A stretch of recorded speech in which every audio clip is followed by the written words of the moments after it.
talk about your own experience, it's okay to kind of do turn off the recording, or like, and we'll just pause it.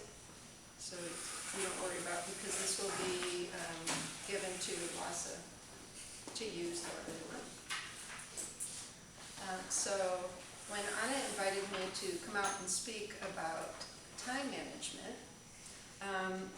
well, I'm a psychologist, for starters. I work with adults and I work with families. And I have a specialization in attachment and relationship and emotional development and neurological development. And so I thought, well, good, sure, yeah, I can do that. And I know about stress because I have one teen and one preteen. But then in my mind I started thinking stress management. I was thinking about the books I have on stress management, and I go, wait, she said time management. And then I started finding myself thinking about books on stress management again. And that was interesting to me because whenever I went back to time management, I kept thinking they're very intertwined, stress management and time management. And sometimes to do time management well, we have to start with stress management in order for it to work. So just to let you know how we got this handout, which has a lot more on there than just time management. So also what I'm going to end up talking about is about teenagers and how they develop, and mentally what they're going through and how that shapes their ability to do time management. And also about our roles as caretakers and parents in this process and how it changes as they get older at different teenage years. And then we'll talk about time management and stress management kind of in the understanding of where they are and where we are. And since we've got a room full of LASA parents, we're going to talk about giftedness because that's a special need and a special experience with adolescents who excel either cognitively or physically or emotionally or creatively. And then we'll talk a little bit about ourselves again, about parents and what we're going through at this time in life and how it affects our kids and us. So let me start out by asking you to give me some words that you would use to describe students in high school that you see. Just throw out a word or two. Tired. Tired. Okay. Good. Emotional. Emotional. Irrational. Flaky. Irrational. Yeah. Flaky. Irrational. Smart. Smart. Anything else? Worried. Worried.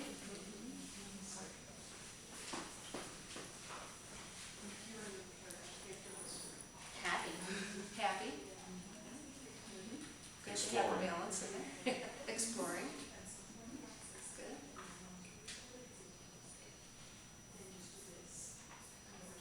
Now, okay. Changeable. Go ahead. Changeable. Changeable. Changing. Changing and changeable. Multitasking. Multitasking. That's what we're talking about today. Yes. Hi, come on in. We're just starting. We're talking about, words that describe kids in high school or teenagers. So those are words, and that makes sense with what we're going to talk about today. And one thing we know about teenage brains is they're changing, and they're changing dramatically. Starting around the age of 11 or 12, usually girls a little earlier than boys. And so we'll talk about that today and thinking about how it affects their ability to multitask or plan, and also how it affects them emotionally. First I'm going to show you, we're going to think about a brain. So you put your hand up, I'm going to have you make a brain. So you can make a brain with your hand, imagining this is your brain stem, or in your neck, and then you fold your thumb in, and this would be your interior brain, or your limbic system, and then you fold your fingers over, and that would be your cortex. That's the big part of the brain. And the front would be the prefrontal cortex. So I'm going to refer to those as we talk today. And it fits with here. So here's brain stem, here's the cortex, the prefrontal cortex, and the red would be the limbic system. I didn't have a picture, so I wouldn't swear by the image, but it's close enough. So one thing we know is that their prefrontal cortex and their cortex during that time is actually pruning down neurons. So neurons are actually dying during that time, and their brain is shrinking. It's getting smaller, which makes them more, so this upper part is thinning out. It's like a garden when they're younger, and a lot of things are growing in your garden, but in order to keep the garden growing, you have to prune. You have to pull out some to get the others to grow. And so our brains do that naturally. And during this time, they're doing that to allow themselves to focus. And so whatever the children are doing or the adolescents are doing is what's going to grow. So they're thinning out here, which makes them more driven down here. And our brain tends to grow from the bottom up. So in development, this is the motor area of the brain, and that's developing early on. Then other senses are developing, and then later is the higher order thinking. And it's like, this is like our early evolution brain, is the small brain, and that they're more driven from that while they're teenagers. So on your handout, I'm going to talk about a new book that's coming out by Dan Siegel. Has anyone read any of his work before? Yeah. She's a therapist. Well, he's coming in April, and he does a lot of work with parenting, and he's really a good person to listen to, a good speaker, and he just written a book on adolescent development, and it's called Brainstorm: The Power and Purpose of the Teenage Brain. And so since I've been training with him for like 10 years, I got to get a sneak peek of what he's writing about, and I'm pretty excited about it. So I'm going to share that. And one of the words he uses is essence to describe the teenage brain. And so, let me actually, so essence stands for emotional spark, social engagement, novelty seeking, and creative exploration. So a lot of the stuff you said at the beginning. So we'll start with the emotional spark. So that's, this is our thinking part of our brain. When we're thinking, the more emotional old memory part of our brain we can contain. And this part of the brain, our prefrontal cortex, so our eyes will be here, helps regulate the emotional part of the brain. And so one thing you can teach your teenagers, or even talk about for yourself, is when we lose control of our thinking and we go just from emotions, we're flipping out.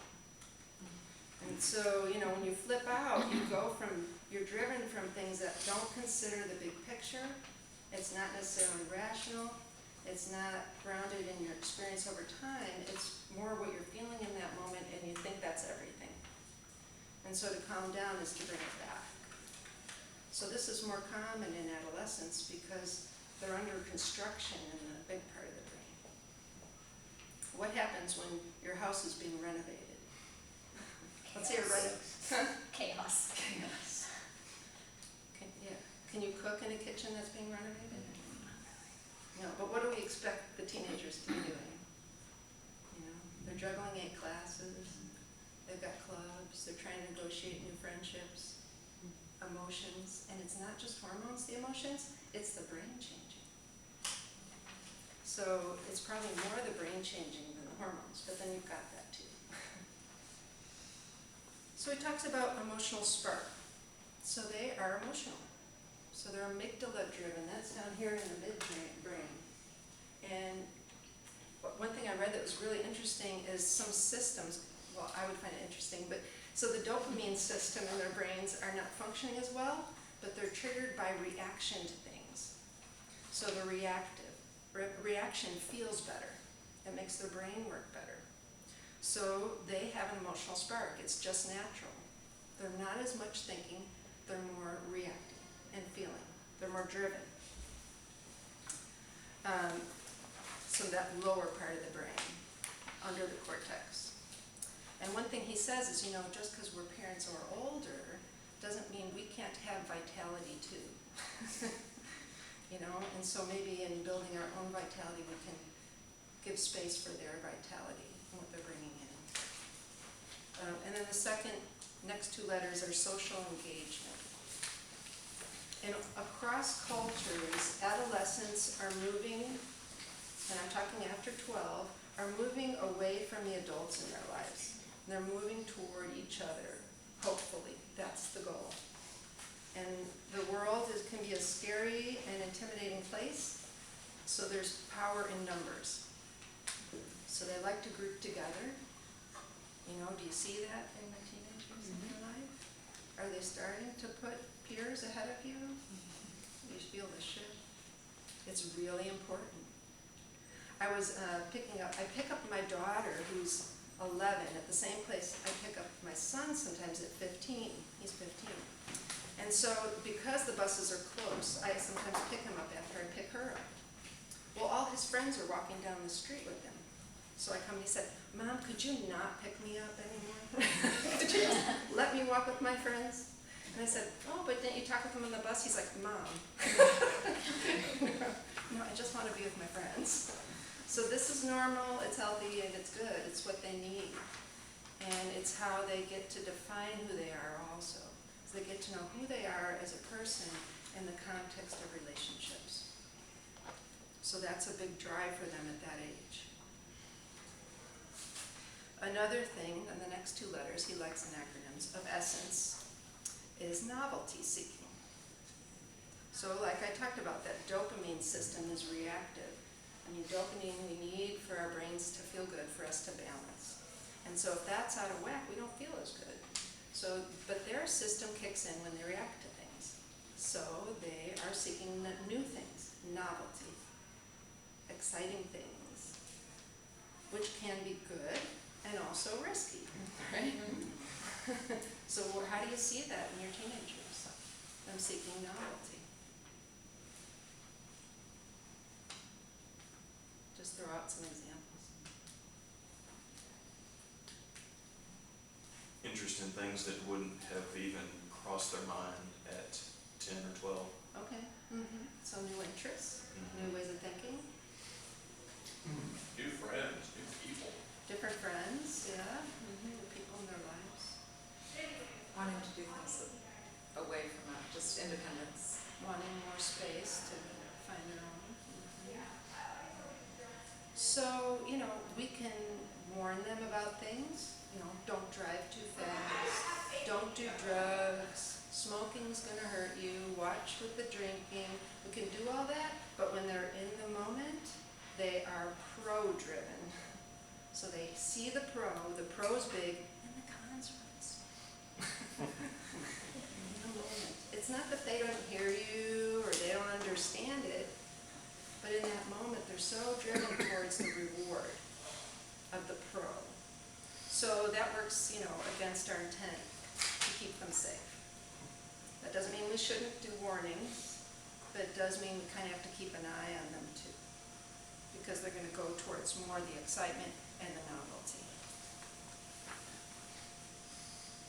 So this comes into the thing, why we need clubs, right? They need novelty and stimulation. So having schools like we have that are exciting and engaging and challenging, and that's great. Because there's the novelty, there's the growth, them finding things, and clubs. Because there are things that are, go ahead. Actually, my daughter, one of the biggest novelty-seeking experiences we've had, and I came back when you said, you know, they're just totally pro-driven. My wife and I really kind of wanted our daughter to take her third year at the Austin Montessori Middle School. But, oh no, I've seen all this, I know all these people. I want to go to the big stage. Yes. Yes. I want to go to Boston. They know what they want. And I told her, look, you know, we only live 5 minutes from Gaines Creek now. I mean, you can sleep till 7:30 every morning.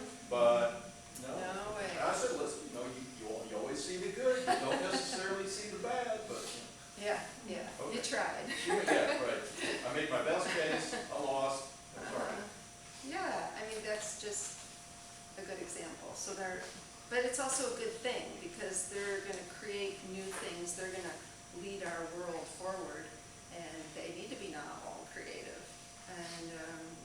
And And so there's gifts in that too. Now the risks, of course, is in the dangerous stuff, you know, like alcohol, drugs, sex. You know, especially with the alcohol and drugs, what we're finding now is in the teenage years, while that cortex is still forming, there's a risk in that the reward system becomes more long-term affected by early substance use. So as long as you can hold off on that, the better. We can't watch them all the time, but I think, you know, it's probably fine to postpone exposing them to it if you can. Because what happens is, you know, we have to develop in our brains the ability to cope with stress and frustration and to stay resilient.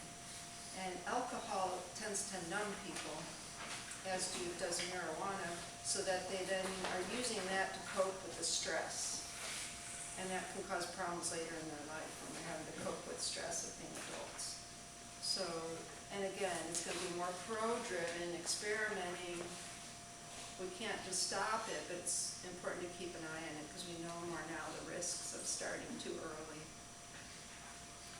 They're going to want to push the envelope, you know, and try to think new ways. When you're talking about that long-term damage, is this impairment of the so-called executive function? Well, Is that just part of I think that may be part of it. That would be a lot of substance use, but I'm thinking more in terms of wiring our brains of how to cope, how to deal with stressful things. But when he's talking about the executive function, that's the prefrontal cortex. This is where we organize and plan. When we're drinking, the prefrontal cortex is not functioning very well, and you're going to flip up. Long term, a lot of drinking could cause damage too. But while you're drinking, you're not functioning from thoughtfulness. What you're talking about is more the choices that they make of coping strategies. Yes. Yeah, and then, you know, the brain starts becoming dependent on the alcohol to deal with the stress, or the marijuana to relax, as opposed to learning skills. And so it makes them more vulnerable later to addiction.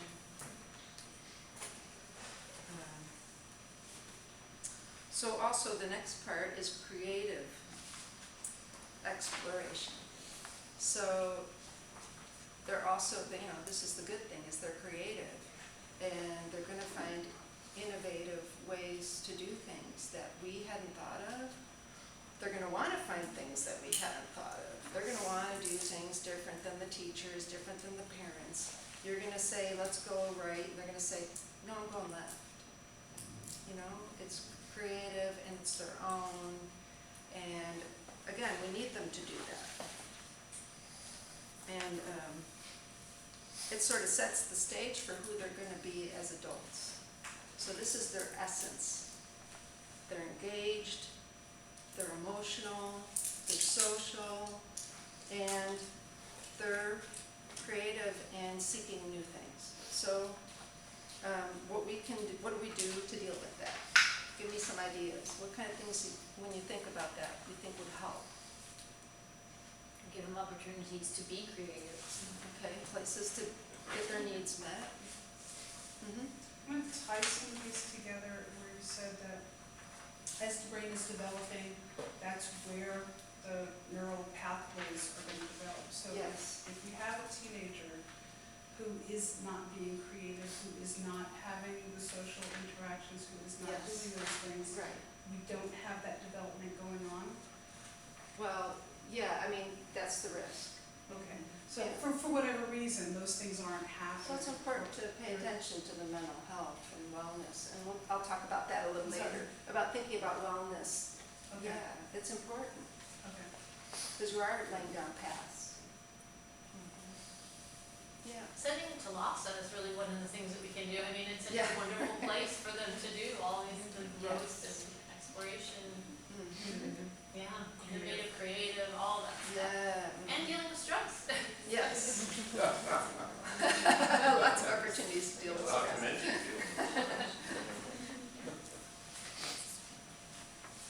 There's another book I listed on the handout called The Primal Teen. Hi, I need to watch my clock because it's going to go fast. So parental roles, I'm going to talk a little bit about that. as you, I think we've already mentioned some of it, but there's a book, and it's listed on the bottom, Parenting by Heart. But it's more for younger kids, but it's got a great part about adolescence that I like. And it talks about, 5 to 9-year-olds, we have a protector role. We want, our goal is to keep them safe. They want us to keep them safe, and we protect them when things are going wrong, and we guide them, and we spend a lot of time with them, and they need our presence. Then you move up, and you get the 9 to 12-year-olds. Then our roles change a little bit. Then we're kind of the chum. We're there, and our job is to keep them safe. But we also, they can do more on their own. They're spending more time with their friends. And so what we can do then is, if we haven't had time with them, it's important to spend one-on-one time with them still. They're older, but they still need us there and supporting, even though they are doing a lot on their own. And then you get into the high school range, then we're more the realists. We're the ones with the prefrontal cortex. And so as they're exploring and experimenting, they're going to do things out of our range. They're going to do things when we're not there. And what we can offer them, well, you tell me, what kind of things do you think you can offer children when you're the realist? Knowledge of consequences they have no idea. Yes, experience, knowledge. A sounding board, like, A sounding. okay, that's an interesting idea. Right. Why don't you tell Nice me a way to little put more that. about that? That's a nice way to put it. So you don't want to shut them down, so they don't talk with you. But you also want a reality check with them about what you know. Let them know that they always have a safe place to fall back in case they do make a mistake. Yeah. And I think that's one thing our generation as parents does pretty well, is, really being conscious of, you want them to trust you and talk with you. But we also have more life experience. And so when you're, telling them why you don't think things are safe, you say, I know you're going to do what you're going to do, and I hope you'll talk with me if there's problems. Also is paying attention to what other friends are telling you. If your friends are saying, you should probably keep an eye on your daughter or your son, because I heard, maybe you want to check. In a non-judgmental way, kind of say, I heard some things, I'm concerned. So, with teenagers, it's easy to kind of say, oh, we're done. They can do their own homework, they can do stuff, and they don't need us, but, they still need our presence. The world's pretty disconnected now, maybe in the past, when I was growing up, we had more of a network, kids played in the neighborhood, you kept an eye on each other, there was family around. Now it's really important that we be present, because otherwise they can get kind of lost just with their peers. So they still need us to give them a hug or talk to them. Only in private though, of course, the hug part. Yeah. Being a role model is good too. Yes. Because obviously lecturing them doesn't work, so just Yes. showing them the way. Definitely, they learn unconsciously just by watching us a lot more than what we do. Say. Setting limits. Setting limits, yes. Having a boundary and a container that keeps them safe. But we can't have the same limits as when they were in middle school. So it has to grow with them. But yes. Suggesting different and perhaps better ways that they hadn't thought of to do what they want to do. Yes. And where I'm not trying to interfere, Yes. I just think about doing it this way. Yeah, to non-judgmentally offer options. Now, there are times when you have to set firm rules because it's not safe. But we also have to acknowledge they're going to be out of our homes in a few years and on their own. We want them to practice now, figure out what they're going to do. So basically, we're lending them our prefrontal cortex. We have it, we know they don't. So when you think that they're out of their minds, there are times when they're just not all there. But they won't know that. And I want to talk to you about time management. Have any of you ever done time management techniques? Tell me a little bit about your experience. Stephen Covey. Okay, how did it work for you? Oh, well, I think wasn't he the 7 Habits guy? Yeah. I received a little, Was it helpful? I think if you have to use the binder and the whole system. Not really. I used it at the time, it was Okay. something at work my office You provided. tried, yeah. Did it? It seemed a little gimmicky, Yeah. long on philosophy, maybe short on Okay. practical, but, it was, Well, that's actually, for probably me, not an anything unusual like that experience. is helpful. I mean, there's there's time management, there's weight management, there's financial management. What have other people's experiences been with programs? Do they help? What helps? If you're disciplined. If you're disciplined? And then you don't need it.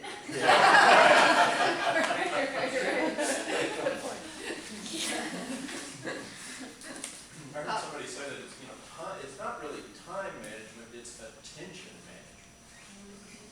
Okay, yeah. Yeah, that's a good one.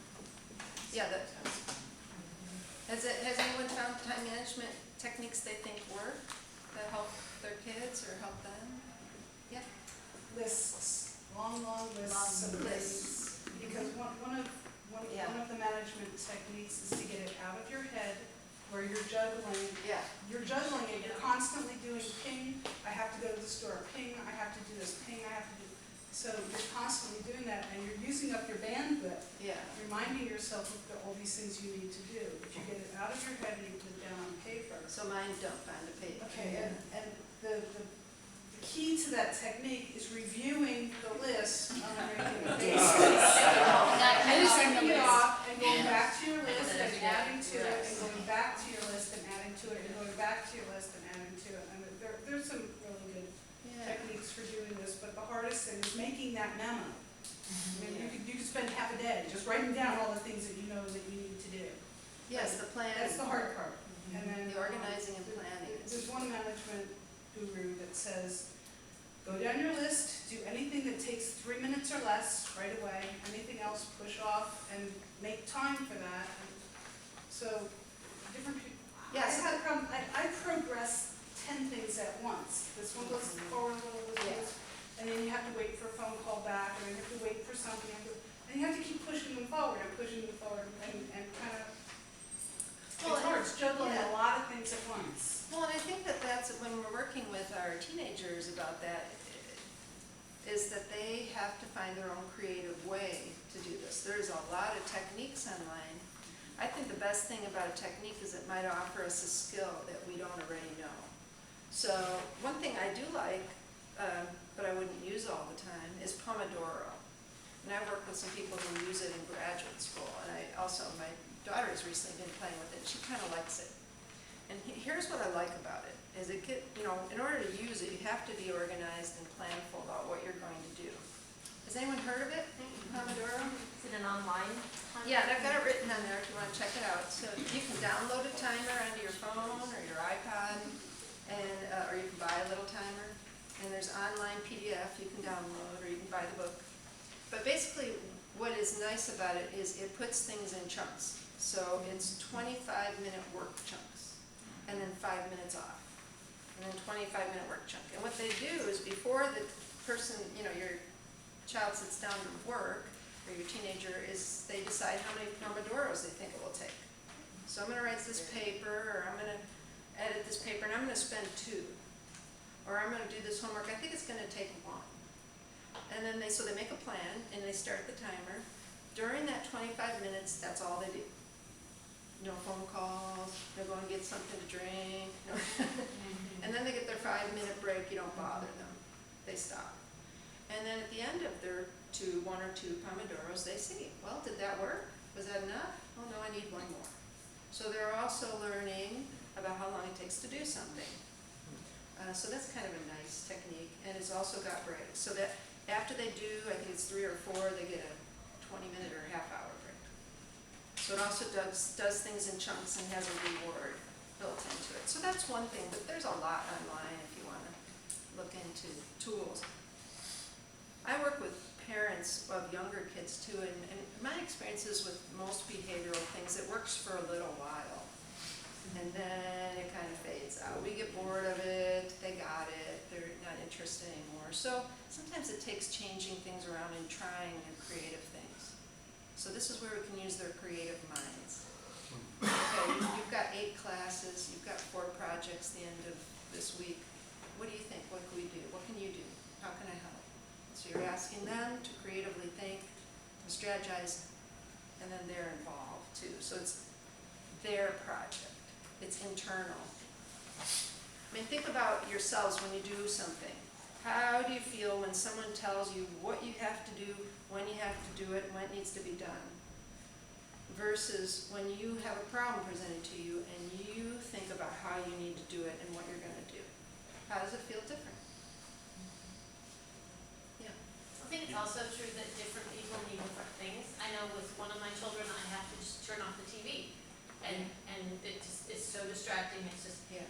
but with another one of my children, listens to music while he's doing his homework, and that's all, Yes. it just moves him in his groove and he's fine, right? You know, it's like Yes. different people do Yeah. different things. How they can work. Yeah.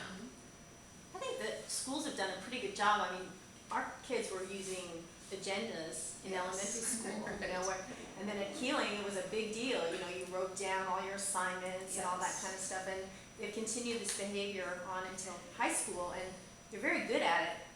The thing that freaks me out sometimes is my daughter will come home and say, I'm gonna do this, you know, I'm gonna do this for an hour, and then I'm gonna do that, and then I'm gonna do that, and she's had like a whole evening, and it's almost like, oh my God.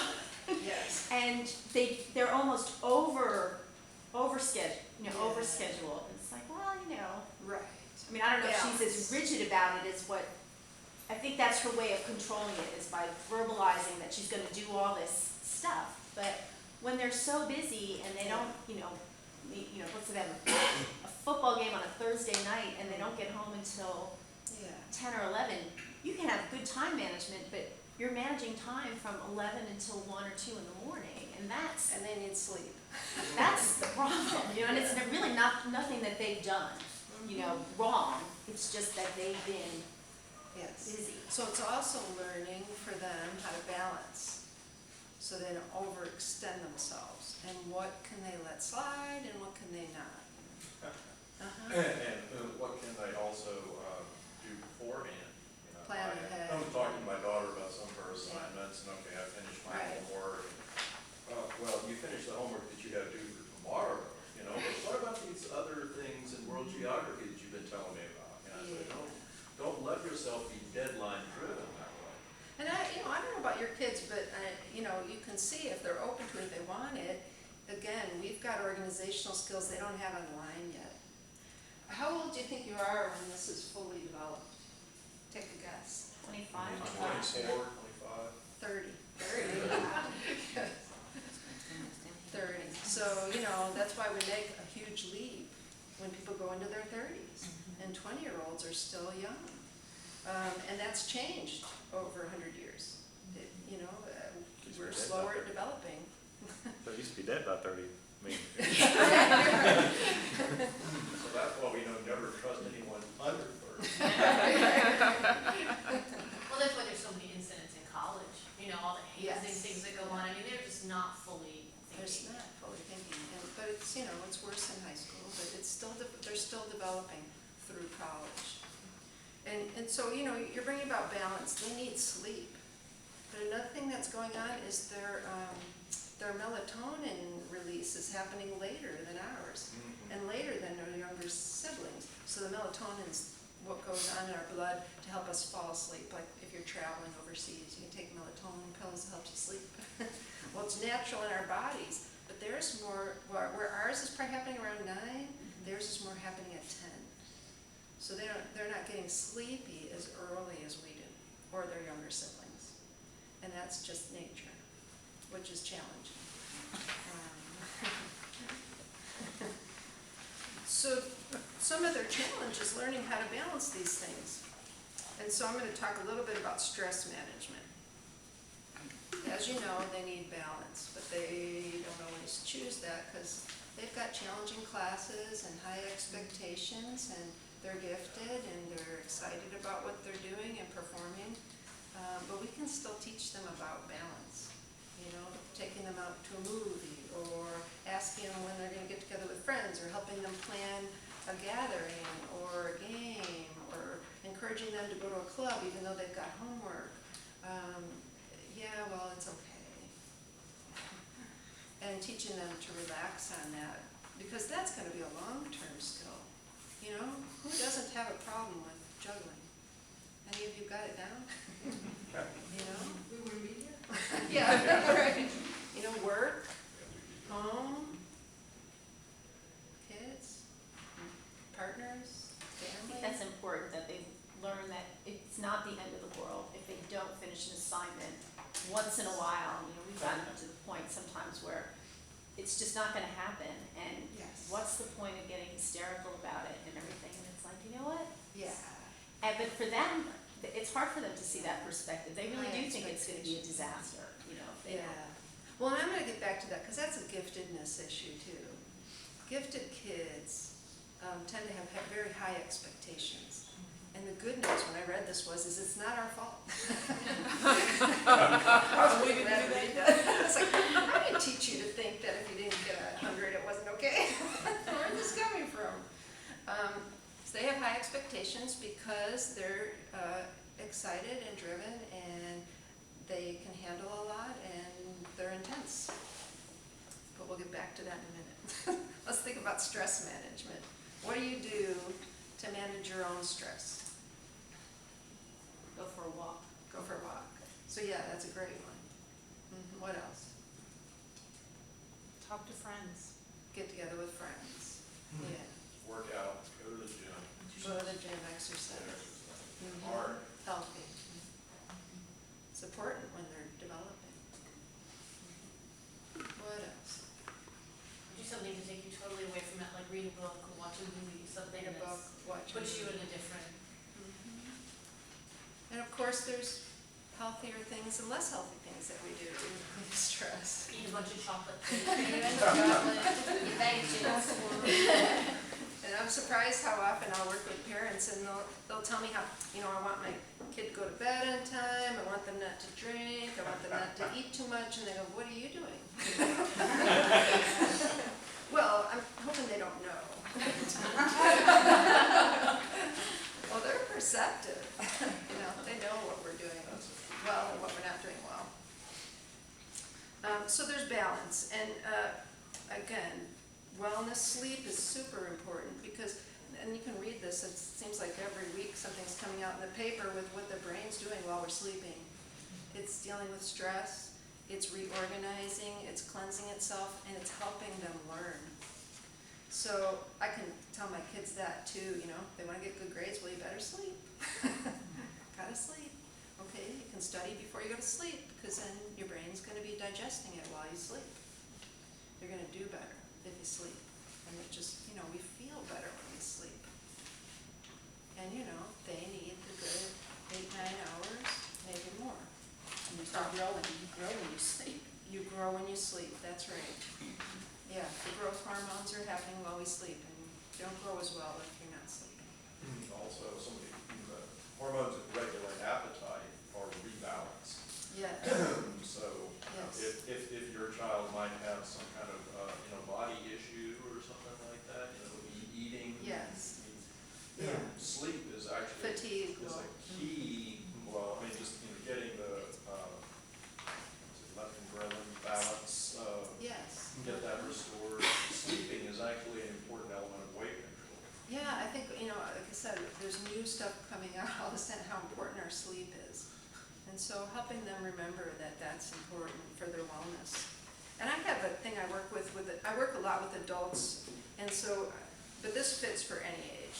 Things I kind of think about is, there's like a circle of what brings us resources potentially or adds stressors. One of them's social. Another one is our environment. Another one is how we talk to ourselves in our head, our self-dialogue. Are we critical? Are we encouraging? Are we patient? Or are we not? Another one is body and health. How do we take care of our body and health? What do we value? You know, what do we have, if it's religious beliefs or whether it's a philosophy about life? Are we clear about that as that's developing at these ages? So these things can, and also quiet time. So these things can bring in stress if relationships aren't going well. got a lot of homework, things aren't going well at home, that's a lot of stress coming away from yourself. You know, so then you need other areas that feed you, like supportive friends, you know, a parent takes you out for tea or whatever it is, you know, a little more support coming in, so that kids can deal with this complex life when they have a container or an envelope that's safe and caring, helps them to handle the stress and learn to balance it. It's their challenge right now. So we're talking, let me go into the giftedness, because that's really important.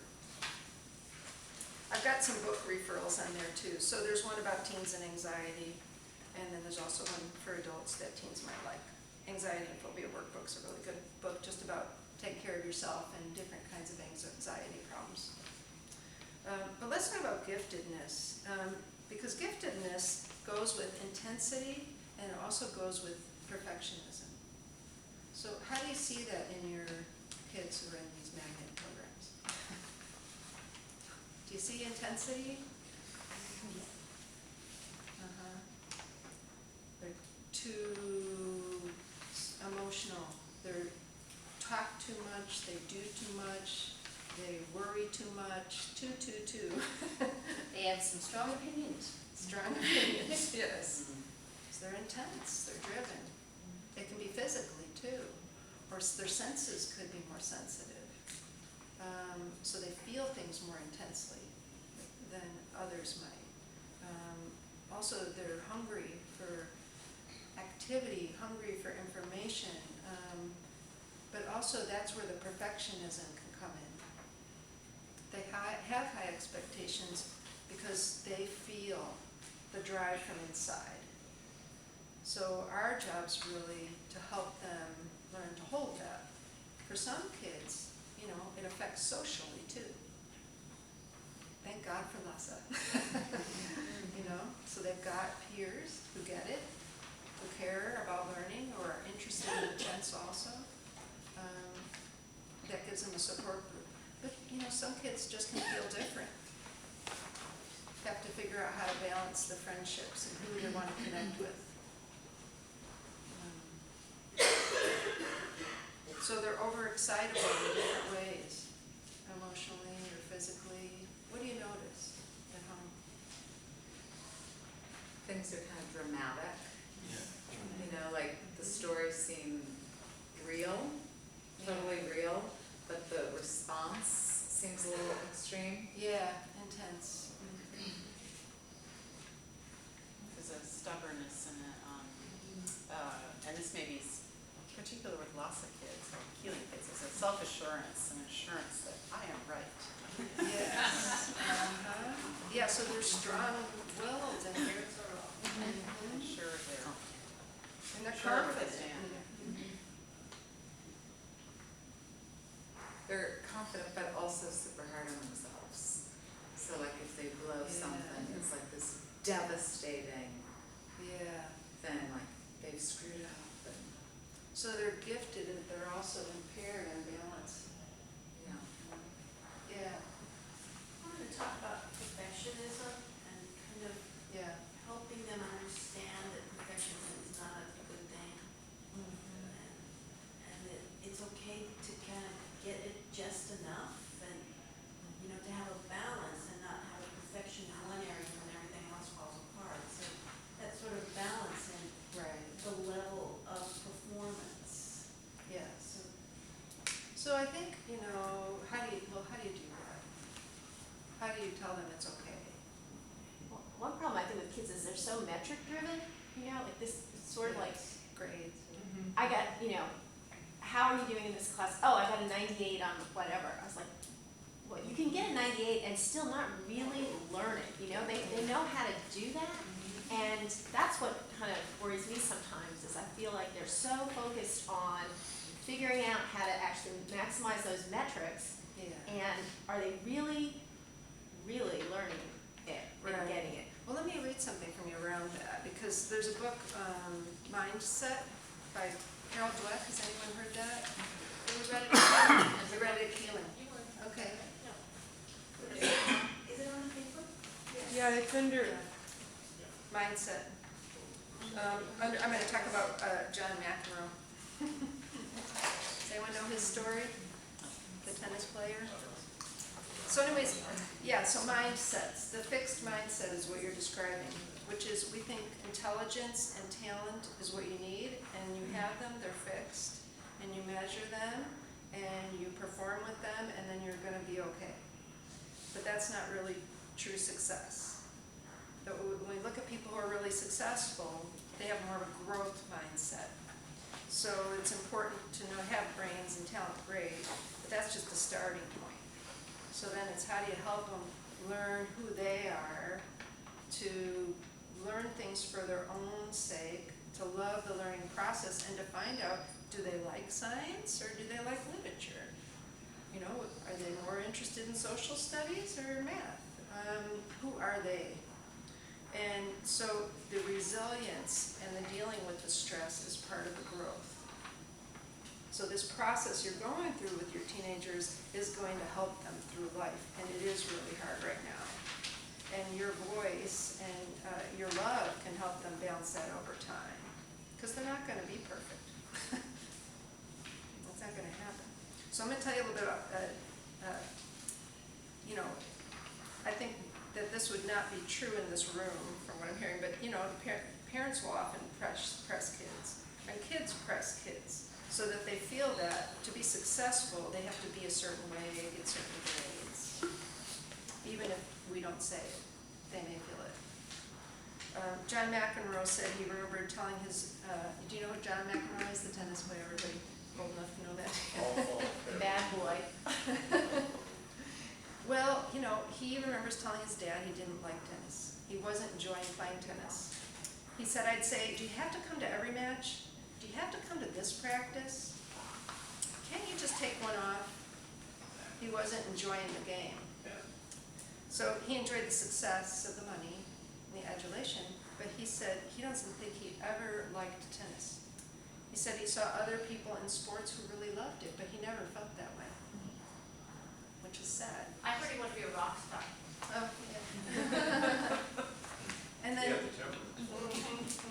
you know, and these people aren't perfect, but it's interesting that, you know, what we can do as parents. So Tiger Woods was compared to him in terms of his more full development, that his parents were his biggest influence in his life. It says they taught him to give of himself and his time and his attention and caring, and they placed, although they were highly involved, they still fostered his growth and helping him get to know himself.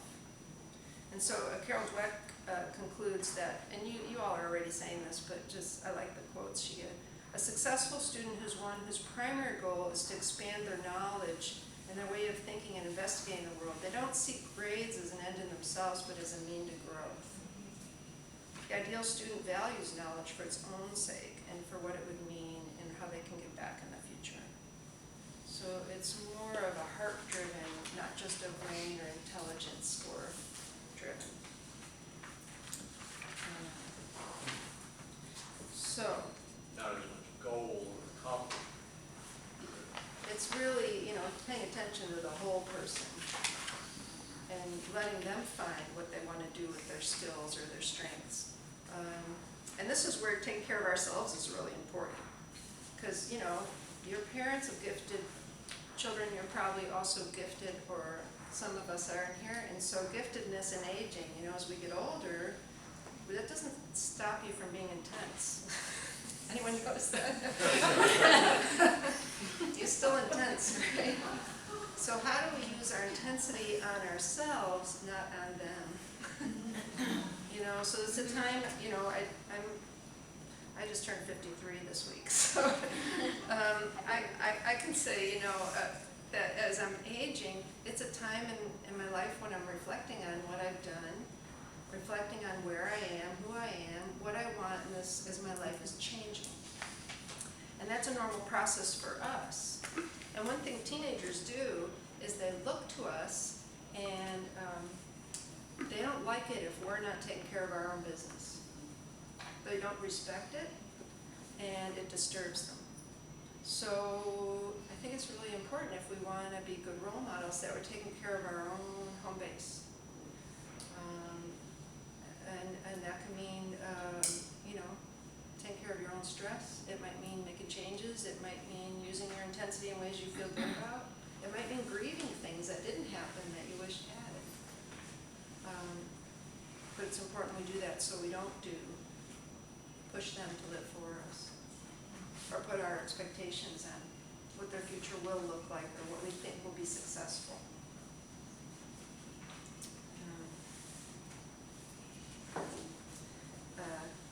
Does anyone know the Calvin and Hobbes cartoons? Yeah. Well, you know, his parents did not want him to be a cartoonist. Okay, how often do we hear that? The artists do. Parents didn't want them to do that. So, as we're getting to 7 o'clock,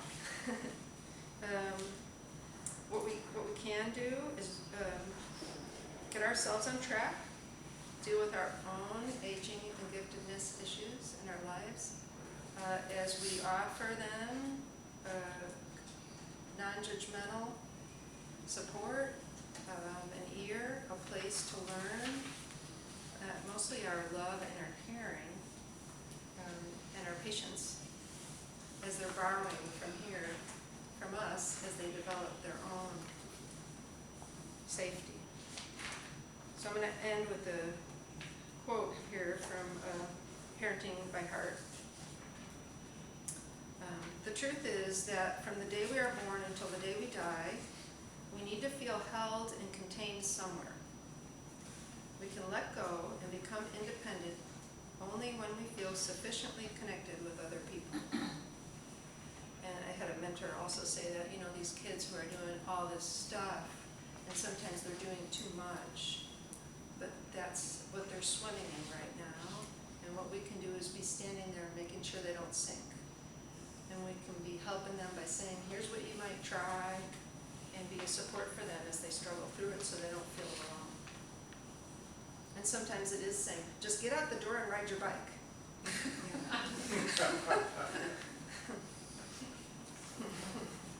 And not to be fooled when they give out all these signals that they don't need you, you know, that, and then you kind of like, okay, I'm gonna step back here, and I've actually found that's the time when we really actually need to step forward, because they really do need that.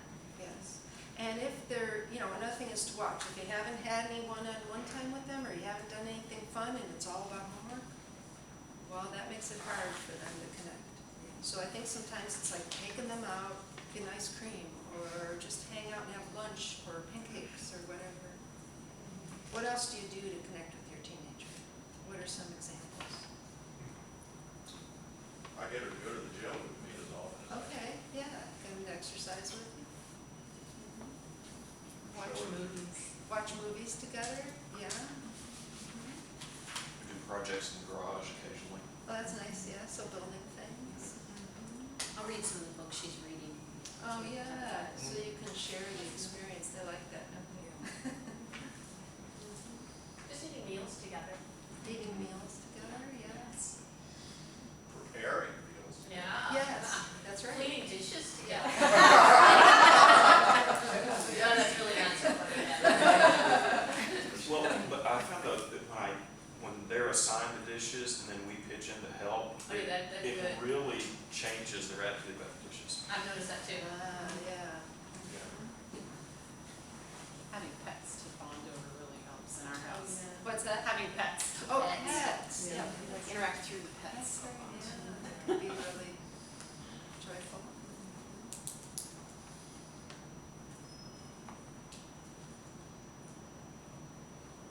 I had one question, and I think some of us touched on this topic. You talked about time management. In my view, when does the ability to prioritize start coming in or playing in? Because I see them sort of, maybe it's their priority, because they'll spend an inordinate amount of time on what are we doing here? And it doesn't make sense to me, but it makes eminent sense that they will spend 16 hours debating. I don't know, like, really? Yeah. But, you know, they're not focusing on, Right. is it me or is it them? I mean, Yeah, well, what do y'all do when they're kind of lost in spinning like that? Does people have things that have worked? Cause they can get off where they're not Yeah, thinking clearly. It's not productive. Well, sometimes that is when I think you need to say something like, so what's your plan for the evening or the weekend or whatever? 'Cause Yeah. wow, it sure seems like that's gonna take 3 days. You And know, then they're like, oh, right. Right. Hang on a sec. Yes, yeah. and even bring in, okay, Finley, we're planning to do this and this, how are you gonna, you know, fit that in with this other? Yes, so you sit down and help them think it through or write it down on paper. Well, and if they're motivated to do something in particular, that can help them manage their time. You know, like, want to go to a Thursday night football game, Yes. or what do you need to Yes. do in order to be Right. able to go to the Thursday night football game? Yes. Things happen quickly. Suddenly, there's no playing at lunch, there's no homework at lunch, you know, and they, you know, so I've noticed when there's like a target, it really, and you help them see. A okay, reward. Yes. A reward, yeah. What are you working for? But also doing what you said, you know, it's like, okay, so what's the plan? Tell me your plan, what do you have, what's your plan? So you're not the one imposing them, you have to do this, it's like, Yes. tell me your plan. I know they don't have one, but that makes them create one. Yeah, exactly. And you're, I'd and like to the know how to get message, started. and the message in itself is communicating to them that you know they're going to have one. So you're creating an expectation in them that their brain will be able to think at some point, you know, that you're not just not believing they can do it. So you're practicing, you're running through with them, things they're gonna learn to do as they get more mature. And sometimes they may have a day where it connects, and then other days it doesn't. Oh, yeah. And you can kind of tell, yeah, when they're needing more help than other days. So I just, one of the things that I was hoping to get from the lecture, and glad you brought up the time management again, is, you know, the teens face the same issues we do. Yeah. Trying to juggle work and home and personal and kids and all of these things. In going to a challenging academic environment, Yeah. there's more homework, there's Yeah. more academics, there's more this, there's more that. What kind of limits is it reasonable to place on, okay, you have to be finished with your homework by this time at night, I'm not gonna let you stay up until midnight, because I hear Yeah. parents letting their kids stay up till 11:30 at night, I'm thinking, that's against the you know, human rights. It's torture, deprive the kid of sleep. So where do you draw those lines?